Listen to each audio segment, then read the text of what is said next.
years after the Boko Haram abduction of the Chibok schoolgirls, heartbroken family members hold out hope for their return. The Democratic Republic of Congo ramps up its effort in the fight against fistula. And NBA great Kobe Bryant finishes his final game with a storybook ending.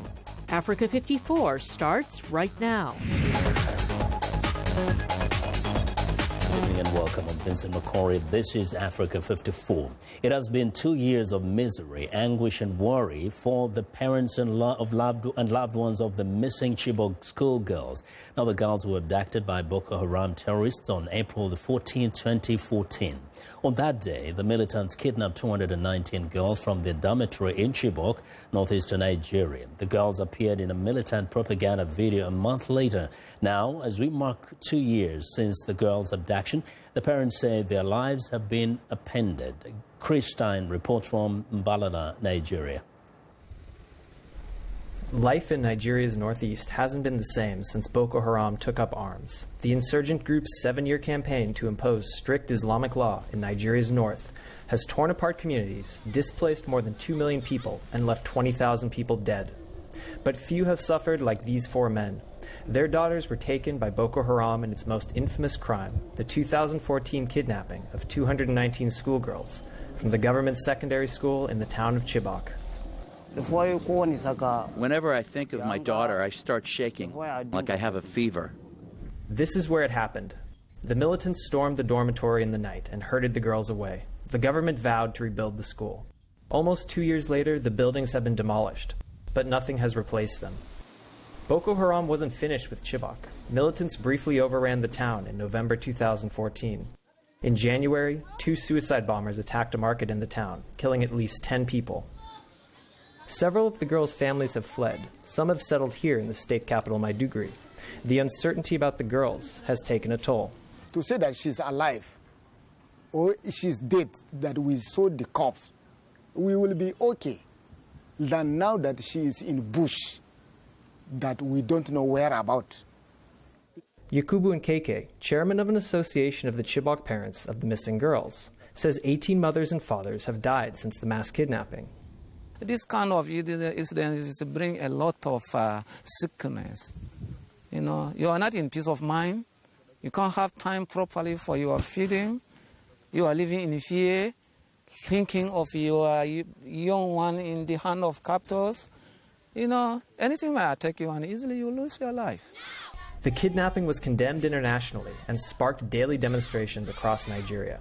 Nigeria's new president and generals vowed to bring back the girls last year, but no one has been rescued. The fathers of the missing schoolgirls can do little more than seek solace in each other's company. With my friends and colleagues, sometimes I just forget, but when I'm alone, I start thinking about my daughter. Together, they wait and hope. Chris Stein for VOA News, Balala, Nigeria. Well, a new video has surfaced that claims to show 15 of the 219 missing Chibok schoolgirls alive as recently as December 2015. It will be the first public sign of life since a Boko Haram propaganda video released in May 2014, but the Nigerian government says it cannot confirm when the video was filmed or received. Joining us now is Jamila Fage. She's a VOA House Service reporter who has been covering the story, talking to parents of the abducted girls and the Bring Back Our Girls activists as well as government officials. Jamila, welcome to Africa 54. Thanks for having me, Vincent. You know, kind of, just fill us in a little bit on the latest on this story. So, as you know, it's been 730 days and 17,520 hours, 1 million minutes since the abduction. Wow. But since then, there's also another one about 7 months after, in November 2014, where 300 elementary-aged students were abducted by Boko Haram in Damasak, Borno. Unfortunately for those school children, it didn't make mainstream news. We didn't hear about any hashtag campaign. So right now, a lot of the parents are actually, they feel as if that although there's the campaign about the Chibok girls, but they are asking questions. What about those other 300? And those are kids. You're talking about elementary kids. They're younger than the Chibok secondary school-aged kids. Yeah. And what the Nigerian government decided to do was basically this year is to mark those 2 years back in Chibok. So they engaged an organization, Murtala Mohammed Foundation, to actually go back to this school and meet the parents at the school to engage with them and talk about the future. We understand that there's a lot done to get those girls back, but let us come not just to bring the girls back, but let's bring back education. Let's bring back our schools. Let's have hope. So they're currently in Chibok and having conversations with them, but the feedback that they're getting, a lot is basically a lot of other abductions have happened. What about those? What about all those? And in fact, as we saw in that package, so many parents have lived in anguish. You've spoken to some of those who have been directly affected. Yes. How are they coping? So especially the principal of the Chibok Secondary School, both she has a daughter and granddaughter, apparently, that were both abducted. And it's one of those things that for her, she has it at the back of her mind that they may find them, but in order for her to continue, just like most of the other parents, they have other children in front of them. They like the fact that the attention, that the missing girls, they're getting that attention, but it's difficult for them to actually say, okay, we will move on and just concentrate on the ones that we have. So then every now and then they have hope, but slowly it's diminishing. Now, very quickly, what do they feel about the government's efforts? We're talking about overlapping governments here, Jonathan's government and now Buhari government. Right. To be honest with you, they actually are not that much hopeful. One of the problems that they're having is that they don't see much being done in terms of reintegration of those that are actually coming back. They themselves are not as comfortable as accepting some of those that are escaping from, Boko Haram back into their communities. So they don't feel that they are actually adequately prepared to deal with after the girls are found, for example, or even once the whole Boko Haram, the insecurity has settled, what do we do as a community? How do we rebuild? Wow, let's hope we get it together. Well, Jamila, thank you very much. Thank you so much. Today. Thank you. Well, Jamila Fage, reporting there on the Chibok girls. Now, the chairman of the U.S. Senate Foreign Relations Committee is threatening to reduce funding to the United Nations because of misconduct by peacekeepers. Republican Senator Bob Corker says alleged abuses by UN peacekeepers have gone unchecked for too long.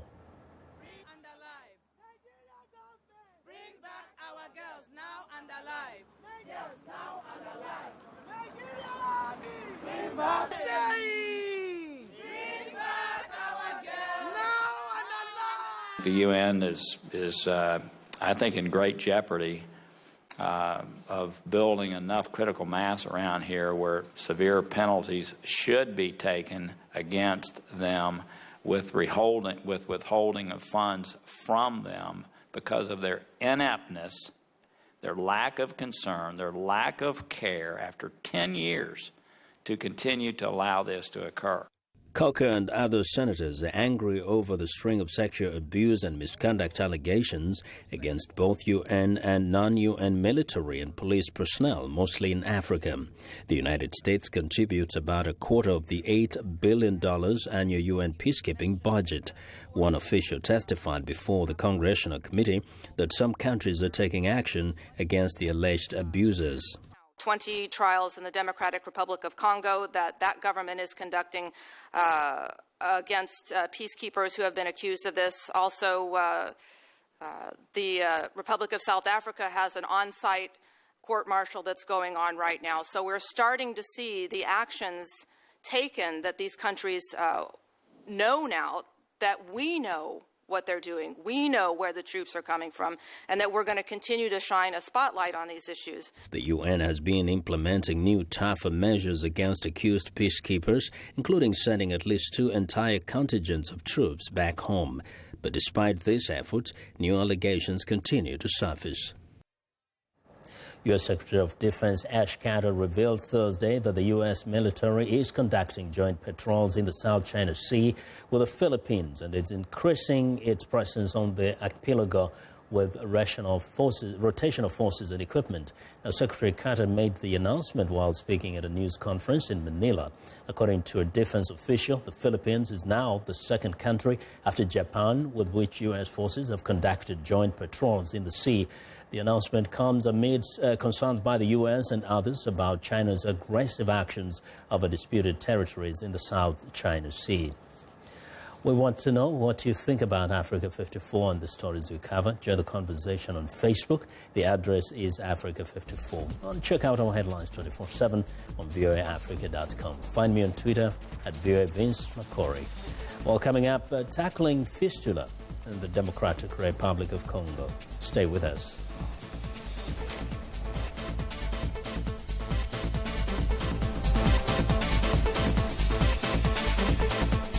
And technology, here's what's new. What's new? Chariot for Women.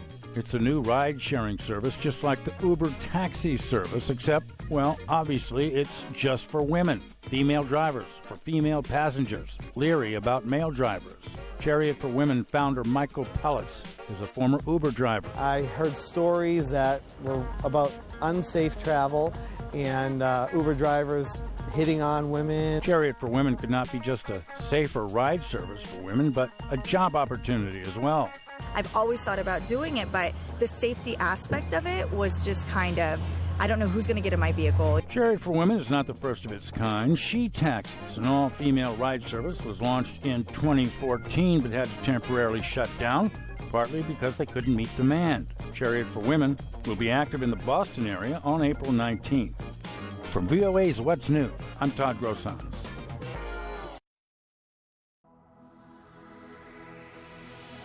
My name's Carla Babb, and I work the Pentagon Beat. That access helps me to do better stories. Every day it's my responsibility to collect all of the defense news. It keeps our VOA viewers informed. I get to travel all across the globe. Anything that's defense related and how to protect and keep people safe, that's where I'll go. So it's never a dull moment at the Pentagon. My name is Carla Babb. This is my beat.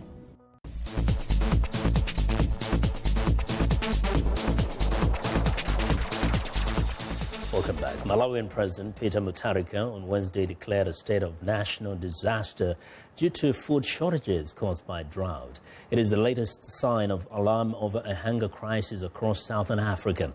I spoke with Malawi's ambassador to the U.S., Necton Mahura, and he detailed the effects of drought on his country. The El Nino and that has affected Malawi and the rest of southern Africa indeed has damaged the production capacity, and there is hunger, and we need quite some degree of external support to ensure that our people are fed. But the country itself is doing quite a lot in order to ensure that there are not as many people that will go hungry. But having said that, the government has increased its efforts towards irrigation. There is a Green Belt initiative that is being utilized by the government so that we can produce enough food throughout the year by growing crops several times in a year. Previously, there was just the Green Belt initiative, but now there is a particular institution that has been set up to oversee the Green Belt initiative, which again, going back to reforms, is one of the reforms that have been undertaken to ensure that there is a particular institution within the Malawi government set up that will be responsible for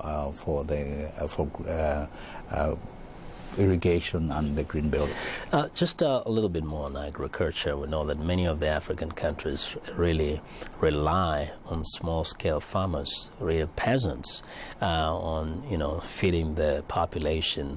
But then you don't see as much attention being paid to those small-scale farmers. To what extent is Malawi trying to help these farmers, appreciate them, so that as they produce for themselves and for their neighbors and for the nation at large? Several measures. One which has been unpopular historically is the Farm Input Subsidy Program, where the government provides some subsidy towards fertilizers and seed inputs. The government has intensified that. Additionally, the government is also intensifying extension programs to ensure that the productivity of the small-scale farmers is increased. These days there is use of technology to ensure that they have access to information to ensure that their productivity is increased. Government also ensures that the price for the product that the farm products that they produce is reasonable enough to encourage the farmers to produce. Not long ago, I think that you started experiencing an influx of migrants or refugees actually from Mozambique. How is that, challenging your capacity to feed your people, but also to take care of those refugees? It's not so much of a challenge. We believe that we are our brother's keeper. We've hosted refugees from Mozambique before, and therefore the facilities for hosting the refugees are there. Of course, it's come at a time when we are also having internal challenges, but the country is ready to host them. So far, there has not been any problems as far as I know. And with the assistance of our cooperating partners, we are able to accommodate them, and so far there have not been any difficulties in hosting our brothers next door from Mozambique.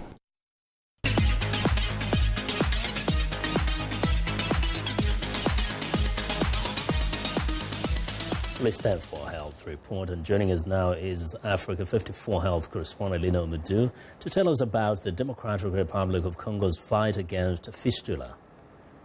The United Nations Population Fund, UNFPA, has launched a major fistula repair campaign in the Democratic Republic of Congo. Renowned surgeons from France and West Africa have traveled to the country to perform the surgeries. An obstetric fistula is a hole in the female reproductive organs that is caused by prolonged obstructed labor, leaving a woman incontinent of urine or feces or both, and its victims are often ostracized. Fistula often occurs among pregnant women in low-income countries without access to medical care. It is estimated that over 1 million women suffer with obstetric fistula globally. However, for every woman that gets on treatment, at least 50 or more go without it. Most sufferers are in sub-Saharan Africa and parts of Southeast Asia.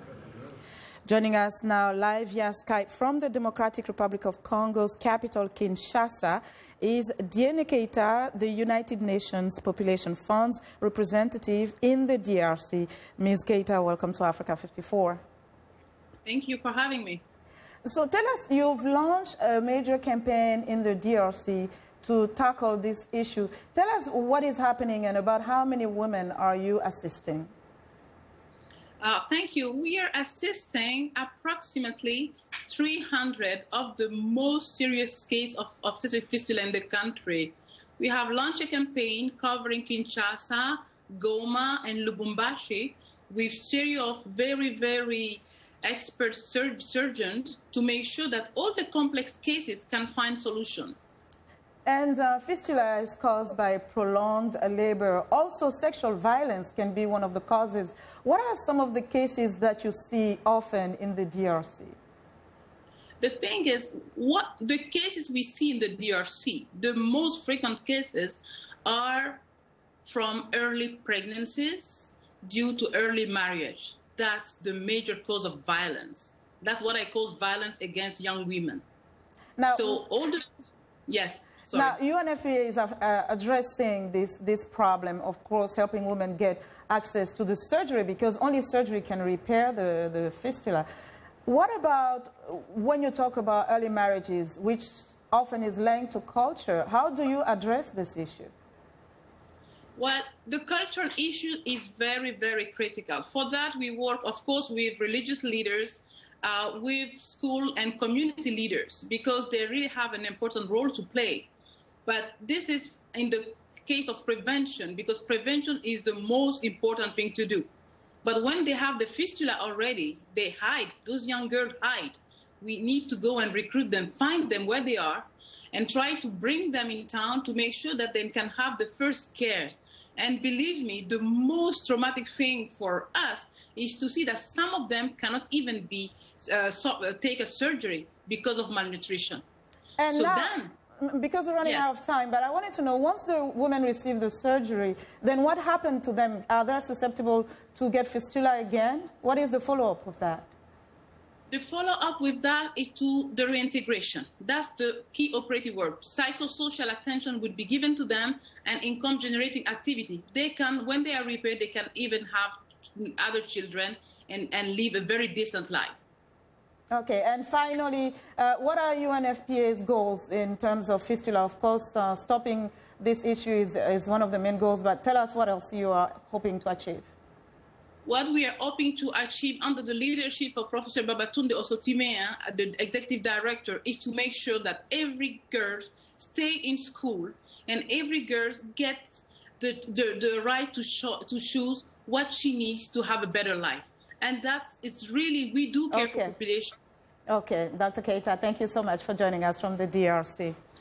And that was Diana Keita. She is the United Nations Population Fund representative in the DRC. And that's our health report for today. To stay in touch with me for more health news, find me on Twitter at Lenore Moudou. Vincent? Well, Lenore, thank you very much. Now, be sure to watch Lenore Moudou's health reports every Tuesday and Thursday right here on Africa 54. It's time now for a short break. Still to come on Africa 54. An NBA great ends its career with a bang. We'll be right back.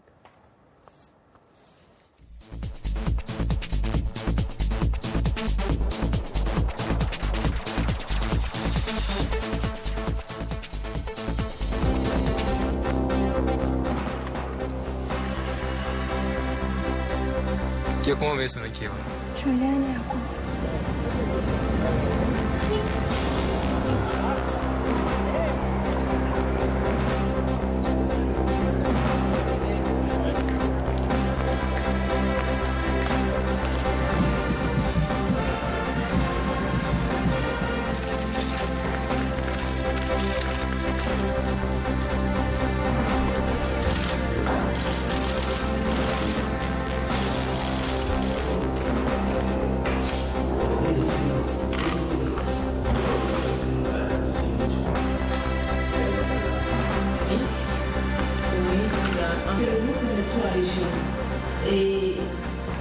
La mission d'observation de l'Union africaine estime que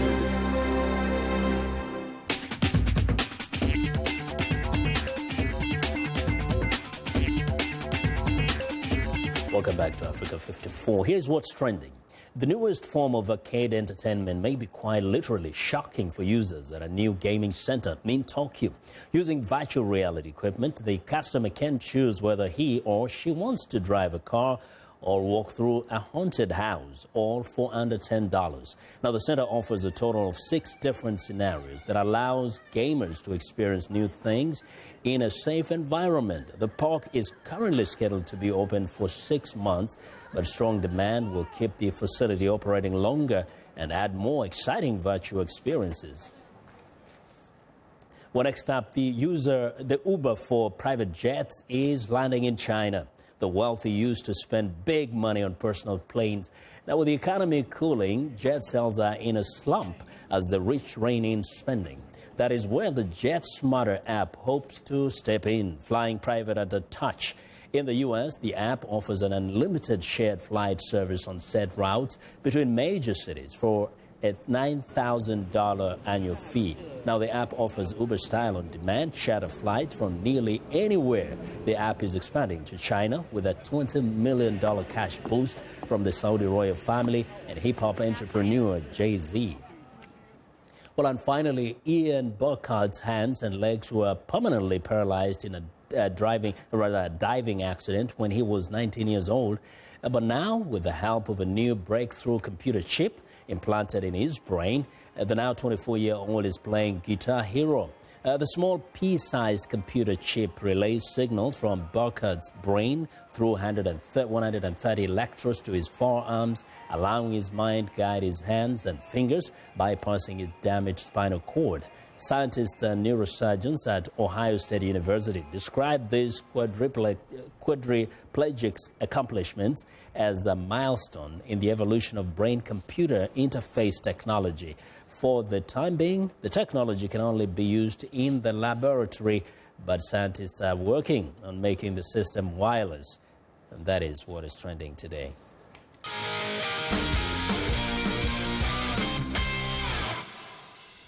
Well, in sports news, NBA superstar Kobe Bryant played the final game of his legendary 20-year career with the Los Angeles Lakers on Wednesday night. VOA's Paul Sisko has the Hollywood ending.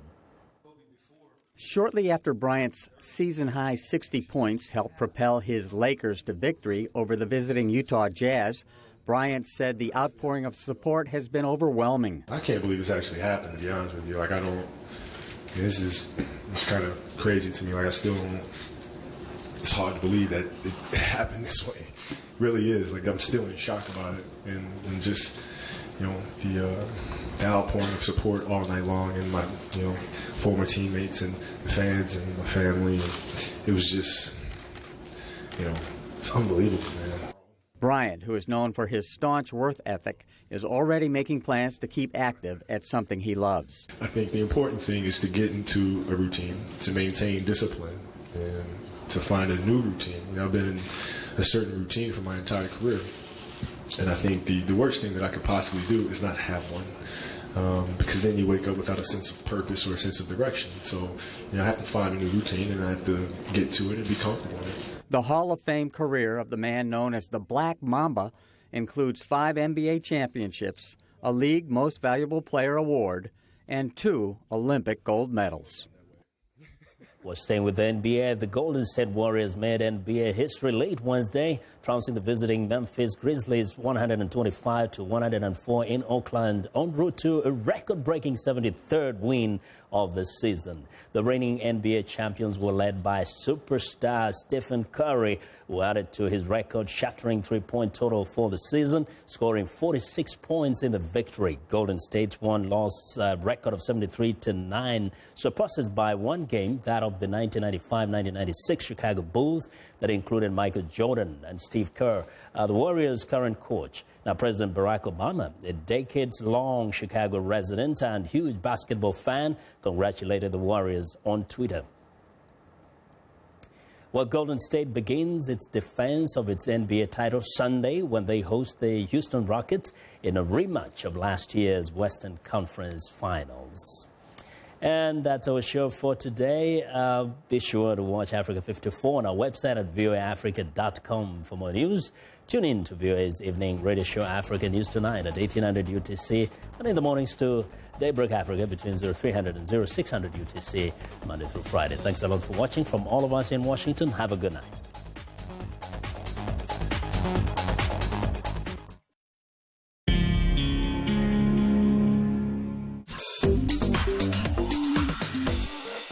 Welcome to English in a Minute. Biting your nails is a bad habit, but can you figure out what this expression means? Nail biter. I am so excited to watch the soccer game tonight. I know. Both teams are really good. I think it will be a real nail biter. It's probably going to come down to the final minutes. A nail biter is something that causes stress or makes you feel nervous. Many people who are nervous do actually bite their nails, which is where this expression comes from. In our example, Jonathan guessed that the soccer game would be a nail biter and that no one would know who would win until the final moments of the game. And that's English in a Minute.